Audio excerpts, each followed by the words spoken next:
Kim Bo-eun's stepfather transformed her home into a prison of abuse and fear, and for 12 painful years she endured his tyranny. At home, the cruelty did not cease. On the contrary, the semblance of a normal family life only made things worse and guaranteed that she would remain alone. It is a plot that is familiar with the plight which millions of people go through, completely unobserved and unheard by society. Kim, a victor's story of survival, reflects the scary strength that is required to escape from such darkness. However, to what extent are there countless more who are confined to their own purgatory, happily married but secretly dying inside? They may be some of the most unknown people you may come across, but what can be done to tell their story? But finally, what happened to her in actual life? Today, we are going to uncover the case of Kim Bo-eun, a true story that took place on January 17, 1992, in the peaceful town of Chunju City in North Chungcheong Province, South Korea. A call was made to the local police station from a woman who was crying that had been robbed by a burglar at her house. This made the police rush to the scene because of the urgency that was in the girl's voice. They went to the small house, and what met them was even worse than what they could imagine would ever be. When I opened the door, I saw that the house was a mess, and there was evidence of a scuffle in almost every part of the house. In the bedroom, the police found the body of a man lying on the bed. He was dressed in briefs, and from the shoulders up, he was brutally stabbed. Obviously, he had received a violent death. The woman who had placed the call was named Kim Bo-eun, and she was standing next to the man, looking shaken but otherwise quite calm. The detective asked her the identity of the man, and she said that the man was her father and that a robber had gained entry into their house and killed him. Although the situation seemed terrible to the investigators, she did not seem to be in the slightest panic. When senior police personnel arrived at the crime scene to collect evidence, a few discrepancies came to light. The first red signal, which was conspicuous when the investigation began, was that there were no break-in indications such as forced entry into the house. This was very strange for a robbery where one would not normally only find signs of a possible break-in. In addition, the state of decomposition of the body of the victim also added on to the suspicion. He had been stabbed to a point of almost bleeding to death, but there were no indications of a fight. When found, he was flat on his back like he had been caught dozing off, or better still, asleep when the attack happened to him. Yet another fact that raised the concern of the investigators was the fact that the alleged robber spared the life of the victim, Kim Bo-eun.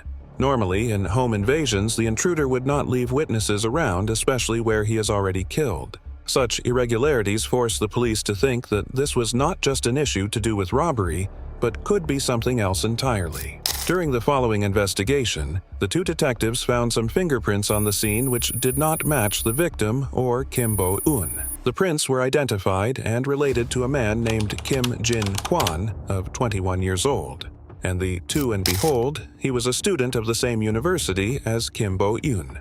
This increased the plot of the mystery, and soon the police arrested Kim Jin-kwan for further interrogation. Kim Bo-eun was then brought to identify him, and her reaction was quite unanticipated. When she saw him, she fainted and started crying to him that it was she who killed her father, and not a robber, as she had told the police. Being a confident woman in front of others, this confession led to revealing details about the life of Kim Bo-eun that were tragic and disturbing.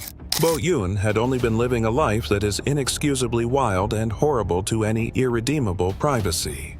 After she was born for 4 years, her mother married to a man, Kim Yong-ho. It made a seemingly happy 2-year period of the family's life. However, when Bo-eun was about to turn 9 years old, the behavior of her stepfather became worse. He started to exploit her, sexually assaulting her any time they were alone together. This abuse was, however, kept secret and was always going on in the background for years. As Bo-eun grew older, she found solace in her studies and eventually went to college, where she met Kim Jin-kwan. Their relationship blossomed, and for the first time in her life, Bo-eun experienced what it felt like to be happy and cared for. Yet, the trauma from her past continued to haunt her, casting a shadow over her new life.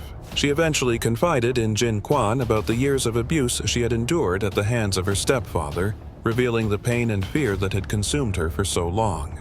Bo-eun endured years of sexual abuse by her own father, a powerful prosecutor.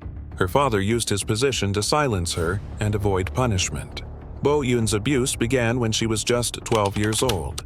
Her father would hurt her almost every day, even when she was on her period. He would often force her to watch bad videos and do things she didn't want to. Bo-eun tried to get help, but her father threatened her. She was afraid to tell anyone. It was this deep-seated trauma that exploded, resulting in the sad incidences of January 17, 1992.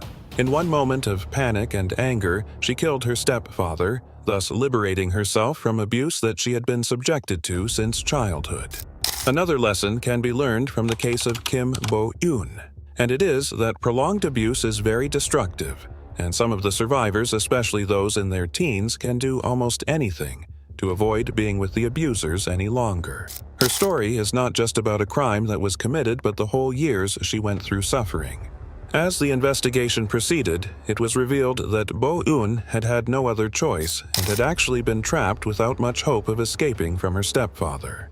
At first, when the police came in, she seemed composed, but as soon as she started describing events that took place in the house, it was clear that she had been emotionally charged for quite some time.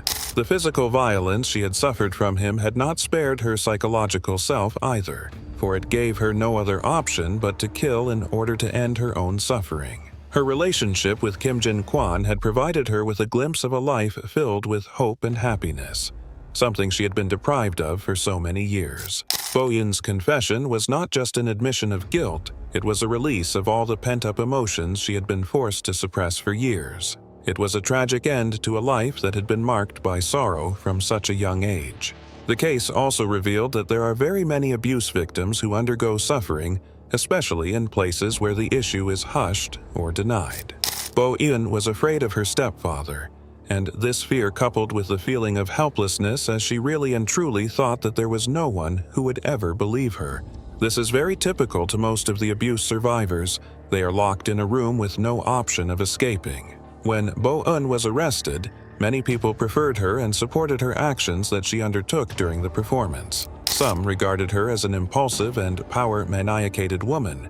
The legal actions that took place afterward were rather complicated, for the courts had to determine the degree of the crime and the circumstances in which it was committed. In consequence, the actual plot of Kim Bo-eun's story goes beyond being a crime, besides illustrating the drastic steps that an individual is capable of taking when they feel that there is no way out. It is a wake-up call for the communities, the legal frameworks, and individuals to be more sensitive and report or intervene before it gets worse. Remember, if you enjoyed this video, don't forget to like, subscribe, and leave a comment.